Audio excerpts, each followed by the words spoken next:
semua. Pada kesempatan ini, saya, Devina Putri Agustin, ingin berbicara tentang sebuah topik yang sangat penting dalam kehidupan kita sehari-hari, yaitu bahasa. Bahasa adalah salah satu aspek yang paling mendasar dalam keberhasilan dan kesejahteraan masyarakat.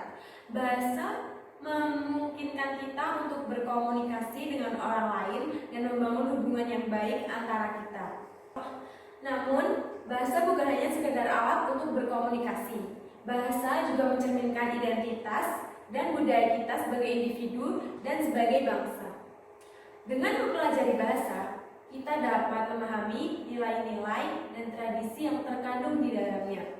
Indonesia merupakan negara tercinta kita ini memiliki bahasa persatuan, yaitu bahasa Indonesia. Bahasa Indonesia memiliki peran yang penting dalam kehidupan sehari-hari.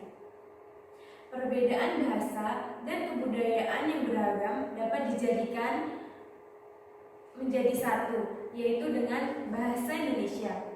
Bahasa Indonesia dijadikan sebagai bahasa nasional atau bahasa persatuan. Dengan adanya bahasa persatuan, interaksi sosial akan berjalan dengan baik karena adanya komunikasi dan hubungan timbal balik satu sama lainnya. Bahasa Indonesia perlu dipelihara dan dilindungi agar tetap dicintai dan digunakan bangsa Indonesia. Tantangan pada era globalisasi ini meliputi dua hal, yaitu eksternal berupa pengaruh negatif bahasa asing, khususnya bahasa Inggris, dan internal berupa pengaruh negatif dari bahasa daerah berupa kosakata, pembentukan kata, struktur kalimat, dan bahasa gaul.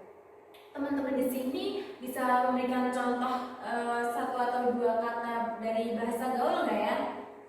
Mungkin kata caper. Oh iya, caper cari perhatian ya. Baik. Terima kasih untuk responnya. Namun, dalam era digital dan globalisasi seperti sekarang ini, bahasa seringkali diabaikan atau bahkan dilupakan. Bahasa gaul atau bahasa alay yang digunakan di media sosial dapat mempengaruhi bahasa yang kita gunakan sehari-hari. Ini mengkhawatirkan karena bahasa mempengaruhi bahasa yang kita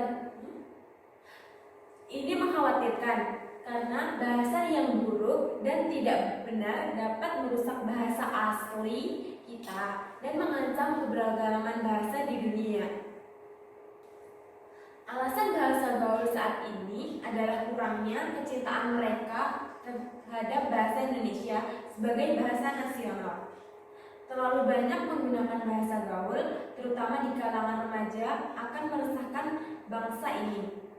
Selain itu, generasi muda selalu diperhatikan kemampuan untuk memajukan negara dalam segala aspek yang harus menjadi kemajuan bersama. Artinya, selalu menjadi kewajiban generasi muda untuk mengajarkan penggunaan bahasa Indonesia yang baik dan benar melalui kebiasaan sehari-hari.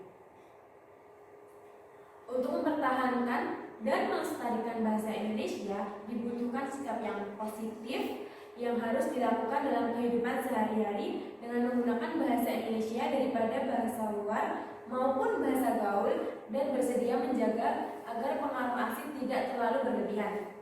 Oleh karena itu, marilah kita menjaga dan memelihara bahasa kita sendiri dan bahasa-bahasa lain. Kita dapat memulainya dengan menggunakan bahasa yang baik dan benar dalam kehidupan sehari-hari, serta memperluas pengetahuan tentang bahasa dan budaya yang berbeda. Dalam menjaga dan memperkuat bahasa, mari kita mulai dengan diri sendiri. Mari kita jadikan bahasa sebagai alat untuk membangun persatuan-kesatuan serta memperkuat keberagaman budaya yang ada di Indonesia dan di dunia ini. Sekian materi dari saya, apabila ada kurang lebihnya mohon dimaafkan. Dan semoga teman-teman sekalian dapat menggunakan bahasa Indonesia lebih baik lagi dan mengurangi bahasa gaul ataupun bahasa yang komunikasi dari bangsa lain. Terima kasih, sekian dari saya. Wassalamualaikum warahmatullahi wabarakatuh.